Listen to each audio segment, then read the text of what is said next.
اعوذ باللہ من الشیطان الرجیم بسم اللہ الرحمن الرحیم۔ سورۃ البروج، مرکزی مضمون، سینٹرل تھیم اس کی یہ ہے کہ ایمان لانے والوں پر ظلم کرنے والے اللہ کے انتقام سے نہیں بچ سکتے۔ کچھ اس کی سب ہیڈنگز ہیں۔ شروع میں قسمیں کھا کر فرمایا گیا کہ اہل ایمان کو پرسیکیوٹ کرنے والے ہلاک ہوں گے، پیرش ہوں گے۔ پھر اگلا مضمون ہم دیکھیں گے کہ اگر انہوں نے توبہ نہیں کری تو ان کے لیے جہنم اور حریق کا عذاب ہے۔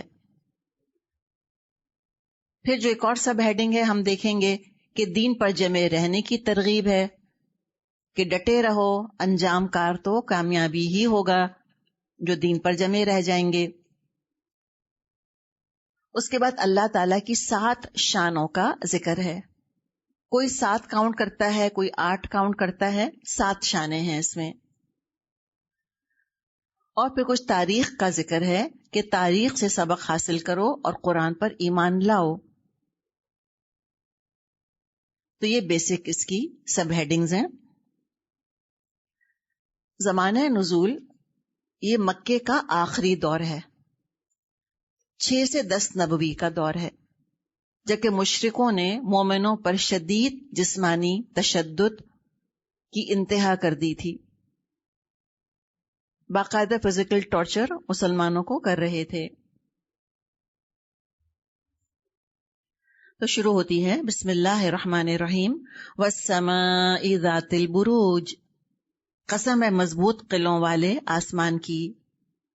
برج، کس کو برج کہتے ہیں؟ علماء نے اپنے کچھ آراء کا اظہار کیا ہے۔ ایک تو جو کانسٹیلیشنز جن کو کہ ہم کہتے ہیں، ان کے نام بھی ہیں، ٹورس اور ایریز اور ایکویریس، مختلف نام دیے ہوئے ہیں نا۔ تو وہ اپنی جگہ تو فارمیشنز ہیں نا، وہ کہتے ہیں اچھا یہ سٹارز کی کلیکشن ایسی ہے کہ ان سٹارز کو جوائن کر دیں تو یہ شیپ بن جائے گا، مثال کے طور پہ۔ تو وہ کانسٹیلیشنز ہیں آسمان کے اندر، ان کو بروج کہا گیا۔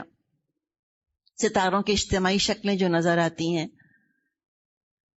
پھر سورج اور چاند کی جو بدلتی شکلیں ہیں، جو سٹیجز ہیں سورج چاند کے گھٹنے بڑھنے کے، ان کو بھی بروج کہا جاتا ہے۔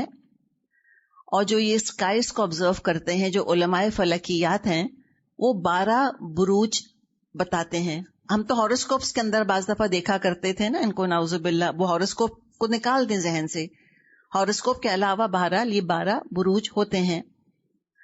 اچھا، ہر سٹیج میں چاند سمجھے کہ تقریباً 2/3 دن رہتا ہے، 2 and 1/3 دن، اور وہ ڈفرنٹ سٹیجز طے کرتے کرتے کرتے کرتے 28 دن میں چاند جو ہے وہ پورا اپنا سائیکل کمپلیٹ کر لیتا ہے، 28 ڈیز میں، کہ وہ ہلال شروع ہوتا ہے، پھر بدر بنتا ہے، پھر وہ زوال پر آتا ہے، 28 ڈیز میں سائیکل پوری ہو جاتی ہے۔ 12 ڈفرنٹ سٹیجز سے وہ گزرتا چلا جاتا ہے۔ پھر 2 راتیں ایسی ہوتی ہیں کہ چاند نظر ہی نہیں آتا، ڈارکنیس ہوتی ہے بالکل۔ تو چاند کتنا رہتا ہے ایک برج کے اندر؟ تقریباً 2 and 1/3 ڈیز، 2 دن پلس 1/3 دن، اتنا رہتا ہے۔ اور سورج ہر برج میں 1 مہینہ رہتا ہے۔ تو سورج اپنی سائیکل کتنے دن میں پوری کرتا ہے؟ کتنے مہینے میں پوری کرے گا؟ دیکھیں 12 برج ہیں، ہر برج میں 1 مہینے رہتا ہے، 12 منتھس میں۔ تو 12 منتھس میں وہ دوبارہ سے اپنے اوریجنل اس کے اوپر آ جاتا ہے، سائیکل پوری ہو جاتی ہے اس کی۔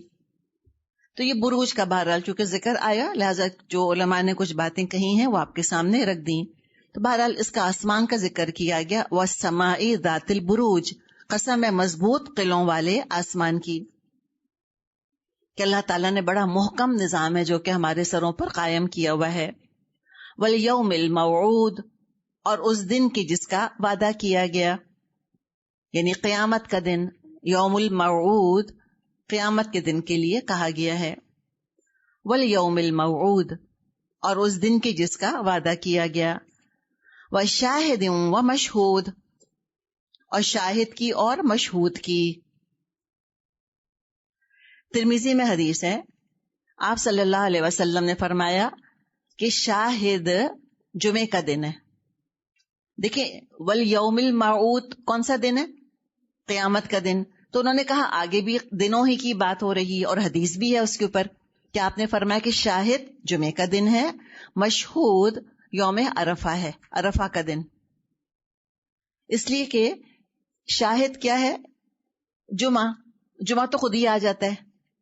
اور عرفہ کیا ہے؟ لوگ جاتے ہیں چل کے، عرفہ کے میدان میں خود چل کر جا رہے ہوتے ہیں، تو یوم عرفہ مشہود ہے. ایک اور اس کے بارے میں قول ہے کہ شاہد کوئی دن نہیں ہے، بلکہ شاہد کون ہے؟ خود نبی اکرم صلی اللہ علیہ وسلم. آپ شاہد ہیں. اور مشہود قیامت کا دن، کہ قیامت کا دن جب آئے گا تو آپ صلی اللہ علیہ وسلم پرائم وٹنس ہوں گے. اس دن آپ شاہد ہوں گے، آپ گواہ ہوں گے. یہ کچھ اسپیسیفک باتیں ہیں جو ہم کو ملتی ہیں. اس کے علاوہ علماء نے کہا کہ ہر شاہد، ہر مشہود، ہر دیکھنے والا اور ہر وہ چیز جو دیکھی جا رہی ہے، سب کا یہاں ذکر آ رہا ہے. ہر جگہ حاضر ہونے والا، ہر حاضری کی جگہ. شاہد ایک طرح سے حاضر ہونے والے کو بھی کہتے ہیں، موجود ہونے والا شاہد. اور مشہود وہ جگہ جہاں موجود ہوا جائے، جہاں حاضر ہوا جائے. تو یہ اللہ تعالیٰ کی اپنی مرضی ہے، اللہ تعالیٰ جس کی چاہے قسم کھائے. لیکن ہم انسان اللہ کے نام، اللہ کی صفات کے علاوہ اور کسی کی قسم نہیں کھا سکتے. ہمارے ہاں رواج ہے تمہارے سر کی قسم کہہ دینے کا، نعوذ باللہ، یا بچے کی قسم. ہوتا ہے اس طرح سے. تو یہ جائز نہیں ہے، اس کی اجازت نہیں ہے. بخاری میں حدیث ہے، آپ صلی اللہ علیہ وسلم نے فرمایا، من کان حالفا، جو قسم اٹھانا چاہتا ہے، فلیحلف باللہ، تو چاہیے اللہ کی قسم کھائے، او لیصمت، یا خاموش رہے. اللہ کے علاوہ کسی کی قسم نہیں کھا سکتا. ایک اور حدیث ہے مسند احمد میں، آپ صلی اللہ علیہ وسلم نے فرمایا، من حلف بغیر اللہ، جس نے اللہ کے علاوہ اور کسی کی قسم کھائی، فقد کفر و اشرک، اس نے کفر کیا، اس نے شرک کیا. جس نے اللہ کے نام کے علاوہ کسی اور چیز کی قسم کھائی، جیسے ابھی ہم ڈسکس کر رہے ہیں، کوئی کہتا ہے کہ بچے کی قسم، تمہارے سر کی قسم، فلاں کے حسن کی قسم، نعوذ باللہ. تو لہٰذا یہ کوئی اللہ کے علاوہ کوئی قسم اگر کھاتا ہے تو وہ کیا ہے؟ وہ شرک ہے اور کفر ہے. قرآن تو چونکہ اللہ تعالیٰ ہی کے ساتھ ایک چیز ہے، تو لہٰذا قرآن کی قسم کھائی جا سکتی ہے. ہم نے اسی لیے بات کی اللہ یا اللہ کی صفات کی. اب کس چیز پر قسم کھائی گئی ہے، وہ یہاں پر آگے کچھ باتیں ہیں جو کہ آ رہی ہیں. فرمایا، قتل اصحاب الاخدود النار ذات الوقود، مارے گئے گڑھے والے، اس گڑھے والے جس میں خوب بھڑکتے ہوئے ایندھن کی آگ تھی. تو اللہ تعالیٰ عظیم الشان برجوں والے آسمان کو وٹنس کے طور پہ لے کر آیا، قسم کھائی، قیامت کے دن کی قسم کھائی، کسی مقام پر حاضر ہونے والے لوگوں کی قسم کھائی، اور کوئی بھی موقع جس میں کہ لوگ حاضر ہوتے ہیں، ساری قسمیں کھا کر فرمایا کہ مارے گئے خندق والے، اللہ تعالیٰ کی لعنت پڑ گئی ان کے اوپر، ٹارچررز کے اوپر، ٹارمنٹرز کے اوپر، جو کہ ایک ٹرنچ تھی، خندق تھی جس میں آگ بھری ہوئی تھی. ان کو اصحاب الاخدود کہا. خندق والے، کیسی خندق؟ نارمل خندق نہیں کہ پانی پڑا ہوا ہے اس میں کو خالی، نہیں، آگ سے بھری ہوئی تھی. ذات الوقود، خوب ایندھن بھرا ہوا تھا ان خندقوں میں، ٹرنچز کے اندر. اور کیا کر رہے تھے؟ اذ ہم علیہا قعود، جبکہ وہ اس گڑھے کے کنارے پر بیٹھے تھے. وَهُمْ عَلَى مَا يَفْعَلُونَ بِالْمُؤْمِنِينَ شُهُودٌ، اور جو کچھ وہ ایمان لانے والوں کے ساتھ کر رہے تھے اس کو دیکھ رہے تھے. یعنی خندق کھودی، آگ بھری اس کے اندر، فیول ڈالا، اور مومنوں کو پھینک رہے تھے اس کے اندر، اور بیٹھ کے ان کے جلنے کا تماشا دیکھ رہے تھے. اور تاریخ میں ایسے بہت سے واقعات ملتے ہیں، عراق میں یا شام میں یا یمن میں ایسے واقعات ہوئے کہ جب لوگوں کو صرف اس لیے جلا دیا گیا یا ان کو ٹارچر کیا گیا کہ وہ اللہ کو ایک مانتے ہیں اور شرک نہیں کر رہے. اور خاص طور پہ سب سے زیادہ جس نبی کے فالوورز نے سفر کیا ہے وہ عیسیٰ علیہ السلام کے سچے ماننے والے. لرزہ خیز مظالم ان پر ڈھائے گئے ہیں، خاص طور پہ رومنز کی طرف سے جو کہ مشرک تھے. تو جو کچھ مومنوں کے ساتھ وہ کر رہے تھے اس کو دیکھ کر انجوائے کر رہے تھے، تاکہ جائیں اور جا کے بتائیں کیسے ہوا تھا، ایسے ہوا تھا. تماشا دیکھنے کے لیے نعوذ باللہ جیسے بیٹھا جاتا ہے، یہ دلوں کی سختی دیکھیں کہ لوگوں کو اذیت میں مبتلا دیکھ کر اور انجوائے کرنا، یہ کیسی مینٹیلٹی ہے. تو نعوذ باللہ یہ دیکھیں کہ جو لوگ یہ ہارر موویز کو انجوائے کرتے ہیں جس میں کہ قتل کیا جا رہا ہے، لوگوں کو ٹارچر کیا جا رہا ہے، باندھ باندھ کے ان کو نعوذ باللہ مارا جا رہا ہے، کچھ لوگ باقاعدہ انجوائے کرتے ہیں موویز اس طرح کی. تو یہ سک مینٹیلٹی ہے، یہ نارمل مینٹیلٹی نہیں ہے. تو لہٰذا اللہ تعالیٰ بچائے ہم لوگوں کو کہ ہم اس طرح کی چیزوں کو دیکھیں بھی.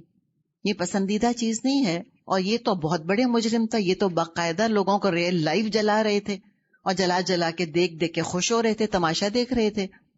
اور کس بات پہ خفا تھے؟ فرمائے وما نقموا منہم الا ان یؤمنوا باللہ العزیز الحمید الذی لہ ملک السماوات والارض واللہ علی کل شیء شہید. اور ان اہل ایمان سے ان کی دشمنی اس کے سوا اور کسی وجہ سے نہ تھی کہ وہ اس اللہ پر ایمان لے آئے تھے جو زبردست اور اپنی ذات میں خود محمود ہے، جو آسمانوں اور زمین کی سلطنت کا مالک ہے اور اللہ سب کچھ دیکھ رہا ہے. تو اس وجہ سے ان کو جلا دیا گیا کہ وہ شرک نہیں کر رہے. اور اللہ کی شان آئی ہے یہاں پر کہ وہ کس اللہ پر ایمان لائے تھے؟ العزیز، زبردست ہے اور سخت انتقام وہ لے سکتا ہے، شدید انتقام لینے والا. الحمید ہے، خلق پر احسان کرنے والا، ہر حال میں قابل تعریف ہے. جب نبی اکرم صلی اللہ علیہ وسلم پر کوئی آسانی کا وقت آتا تھا تو آپ فرمایا کرتے تھے الحمدللہ، کل شکر ہے اللہ کا، الذی بنعمتہ تتم الصالحات، کہ کل شکر اور تعریف اللہ کے لیے ہے کہ جس کی نعمت کی وجہ سے یہ اچھائیاں اپنے منزل کو پہنچی، یعنی کہ اللہ تعالیٰ نے نعمتیں عطا کی. اور جب مشکل وقت آتا تھا تو آپ فرمایا کرتے تھے الحمدللہ علی کل حال، کل شکر اور تعریف اللہ کے لیے ہے ہر حال میں، جس حال میں اللہ رکھے اللہ کا شکر اور اللہ کا احسان ہے. تو اب لازم کیا آتا ہے مومن کے اوپر؟ میں اور آپ مومن ہو نہیں سکتے جب تک کہ ہم یہ صفت اپنے اندر پیدا نہ کریں. اور وہ کیا صفت ہے؟ تکلیف اور پریشانی، آزمائش پہ صبر. اللہ رب ہے، ہم عبد ہیں. اللہ مالک ہے، ہم غلام ہیں اس کے، ہم مملوک ہیں. اللہ پوزیسر ہے، میں اور آپ پوزیشن ہے اللہ تعالی کی. تو نہ کبھی زبان سے خفگی کا اظہار کرنا ہے کہ وائی می، میرے ہی ساتھ کیوں ہو رہا ہے، میرا کیا قصور. اور نہ دل میں کبھی اللہ سے خفا ہونا ہے، کبھی بھی نہیں. کتنی بڑی آزمائش تھی. امیجن کریں خود تو انسان جلے تو خالی خود تھوڑے جلے ہوں گے، بچے بھی جلے ہوں گے نا. ان کے گودوں میں، ماؤں کی گودوں میں بچے تھے، ان کو اٹھا اٹھا کے آگ میں پھینکا ہے اور ماؤں کو بھی ڈالا ہے اور سبھی کو پھینک دیا اس کے اندر انہوں نے. کتنی زبردست آزمائش تھی، امیجن کریں. اور اس سے پہلے کا تصور کریں جب ان کو پتا چلا ہوگا کہ انہوں نے جو ہے اتنی بڑی بڑی ٹرنچز کھو دی ہیں، اس کے اندر انہوں نے اتنا فیول بھرا ہے اور اس میں انہوں نے آگ لگا دی ہے. امیجن کریں پھر مسلمانوں کو، مومنوں کو گھروں سے نکالا ہوگا، ان کو ہرٹ کر کے لے کر گئے ہوں گے، ان کو وہاں پہ لے جا کر بٹھایا ہوگا کہ دیکھو اس آگ میں تم کو ڈالنے والے، تو ابھی بھی باز آ جاؤ. امیجن کریں نا وہ ساری چیز، اور وہ فیئر. اور اس کے اندر آپ وہ دیکھیں جو خوف انسان کے اندر پیدا ہوا ہوگا. آپ جیسے ہی انسان تھے نا، ڈفرینٹ تو نہیں تھے. ہم تو تاریخ کے بارے میں جب پڑھتے ہیں ہم تو بالکل نیوٹرل ہو کے پڑھتے ہیں کہ لگتا ہے کوئی روبوٹس تھے جیسے. امیجن کریں میرے آپ کے بچے کو کوئی ہماری گودوں سے چھین کے آگ میں ڈال رہے، کیا حال ہوگا ہمارا.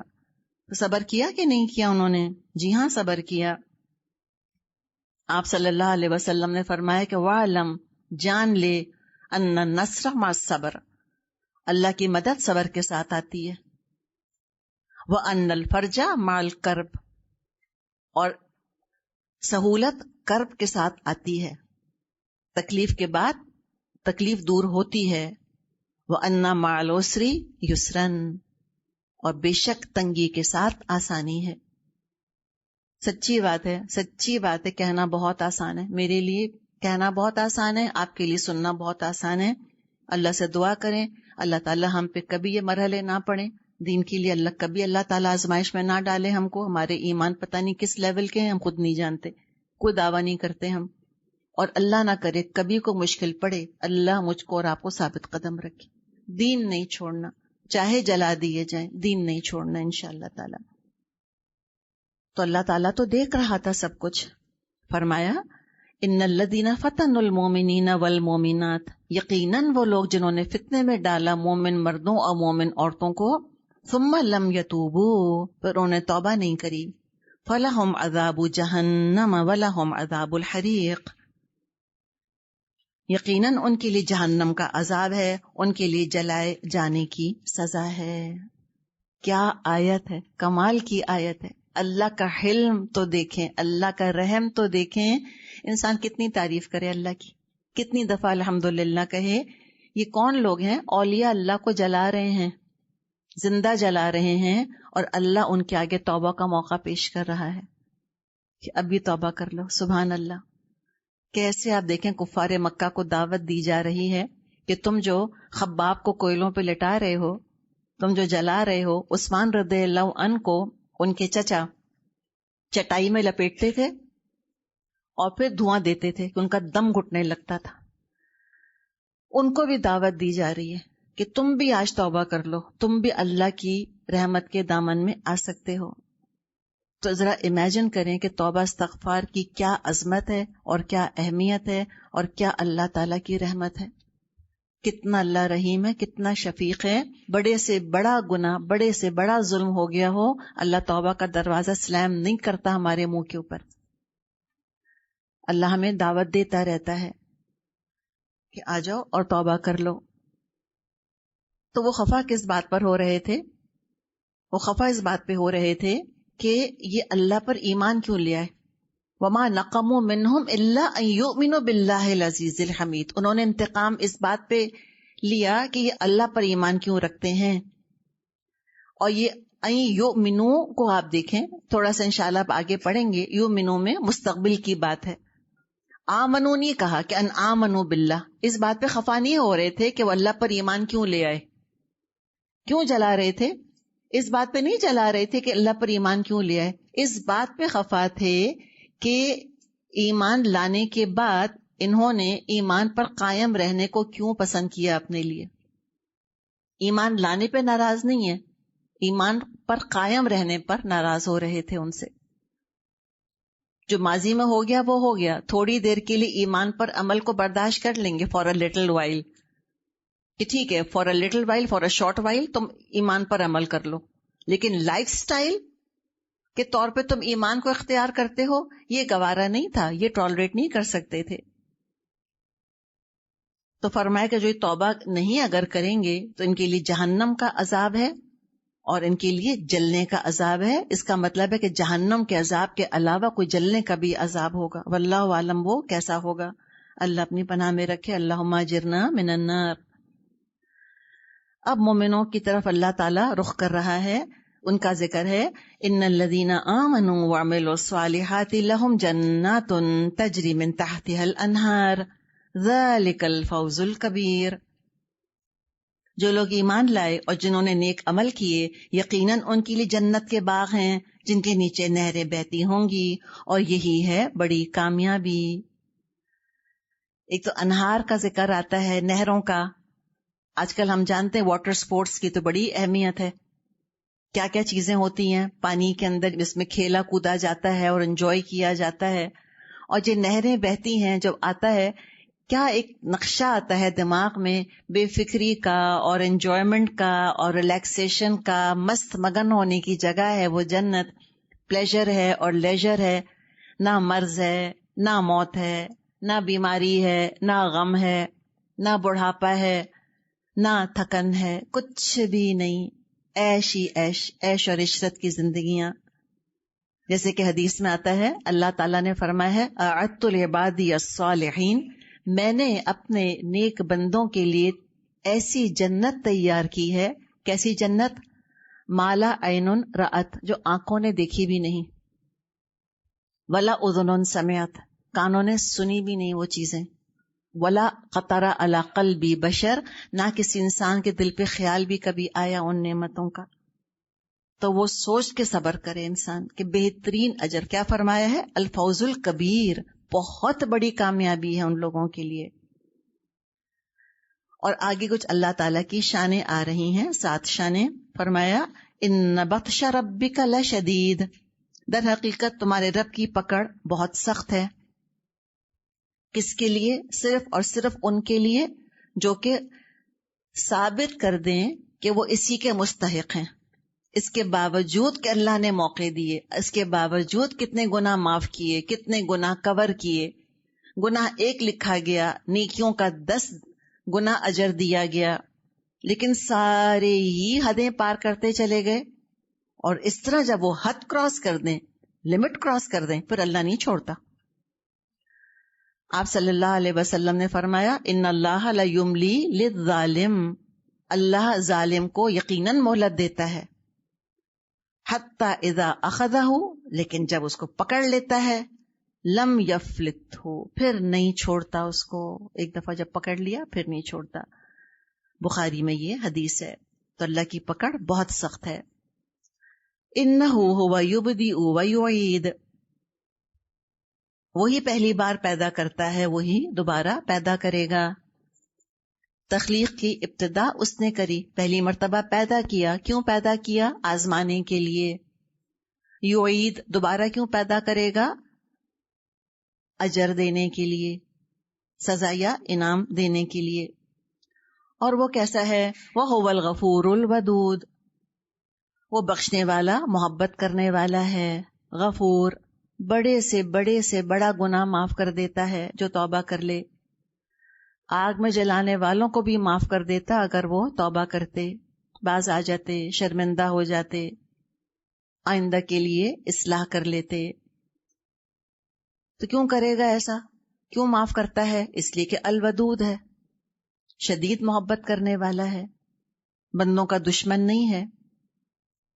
یہ تو ہم سوچ بھی نہیں سکتے. یہ کیا شان ہے اللہ تعالیٰ کی.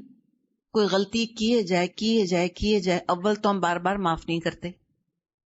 چلیں اگر ہم معاف کر بھی دیں، 1 پلیٹ توڑی معاف کر دیا، دوسری پلیٹ توڑی معاف کر دیا، یا نعوذ باللہ 1 بچے کو قتل کیا معاف کر دیا، دوسرے بچے کو قتل کیا معاف کر دیا، تو بہت سے بہت معاف ہی کریں گے نا، محبت تو نہیں کرتے اس سے.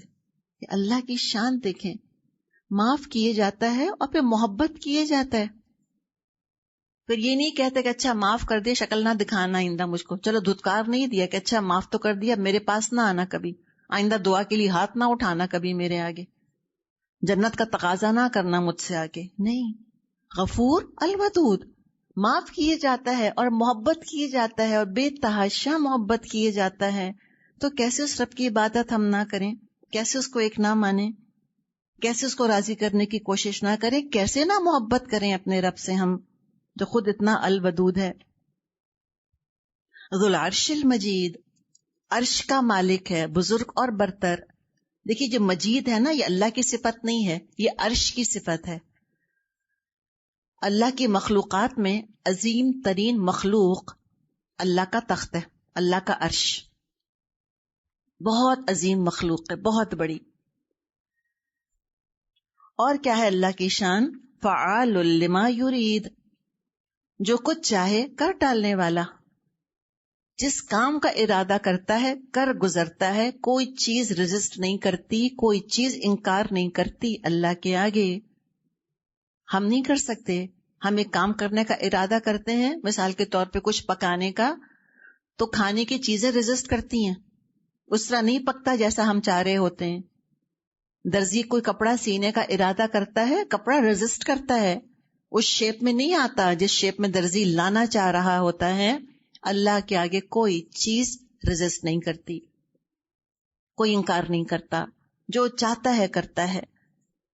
تو اللہ پر بھروسہ کریں. هل اتاک حدیث الجنود فرعون و ثمود، کیا تم کو لشکروں کی خبر پہنچی، فرعون اور سمود کے لشکروں کی، کہ دیکھو فرعون نے کیسے اللہ کی شان غفاری کی، محبت کی ناقدری کری، ٹھکرا دیا. کیسے غرق کیا اللہ نے اس کو، اس کا ایمنس پاور اس کو بچا نہ سکا. ثمود، اس کا قصہ ہم پڑھیں گے قرآن میں کئی دفعہ آئے گا. کیا زبردست ٹیکنالوجی ان کے پاس تھی، پہاڑ کاٹ کاٹ کے گھر بناتے تھے. اللہ سے ٹکر لی تھی انہوں نے، ایک چیخ، بس ایک چیخ اور زلزلہ سب کو ختم کر دیا اللہ تعالیٰ نے، کوئی نہیں بچا. تو ان قصوں میں اہل ایمان کو تسلی دی جا رہی ہے اور قریش کو ڈرایا جا رہا ہے کہ ڈرو تم اللہ سے. بل الذین کفروا فی تکذیب، مگر جنہوں نے کفر کیا وہ جھٹلانے میں لگے ہوئے ہیں. واللہ من ورائہم محیط، حالانکہ اللہ نے ان کو گھیرے میں لے رکھا ہے. بل ہوا قرآن مجید فی لوح محفوظ، ان کے جھٹلانے سے قرآن کا کچھ نہیں بگڑتا، بلکہ یہ قرآن بلند پایا ہے، اس لوح محفوظ میں نقش ہے، اس لوح میں لکھا ہوا ہے جو کہ محفوظ ہے. تو بتا دیا کہ کفر کرنے والوں کا تو پھر انجام اچھا نہیں ہوگا. اللہ نے ہر طرف سے ان کو گھیرا ہوا ہے. جیسے سفاری کبھی کی ہے آپ نے، سفاری ہوتی ہے، بہت بڑا علاقہ ہوتا ہے، جانور اس میں پھر رہے ہوتے ہیں، جانور سمجھتے ہیں ہم آزاد ہیں، آزاد نہیں ہوتے، سراؤنڈیڈ ہوتے ہیں، گھیرا ہوا ہوتا ہے ان کو، ان کی مانیٹرنگ ہو رہی ہوتی ہے، ان کی سرویلنس ہو رہی ہوتی ہے. تو کافر سمجھتا ہے کہ میں آزاد ہوں، آزاد نہیں ہے، اللہ نے گھیرا ہوا ہے، اس کو نہیں معلوم. اور یہ تو قرآن مجید ہے، اللہ کے پاس ایک کتاب میں ہے، اور یہ لوح کیسی ٹیبلٹ ہے، کیسی کتاب ہے، اللہ ہی بہتر جانتا ہے. کوئی تبدیلی نہیں ہو سکتی اس میں، شیطان اس تک پہنچ نہیں سکتے. محفوظ جگہ پہ اللہ نے اس کو رکھا ہوا ہے. یعنی ترغیب دلائی جا رہی ہے کافروں کو کہ اگر تم اپنا انجام بہتر کرنا چاہتے ہو، اس قرآن سے اپنا رشتہ جوڑ لو تاکہ تمہارا پرسپیکٹو دنیا گزارنے کا درست ہو جائے. اللہ تعالی ہم سب کو ایمان کی دولت نصیب فرمائے، اور جن کے پاس ایمان ہے اللہ تعالیٰ اس میں اضافہ فرمائے. وآخر دعوانا ان الحمد للہ رب العالمین. السلام علیکم ورحمۃ اللہ وبرکاتہ.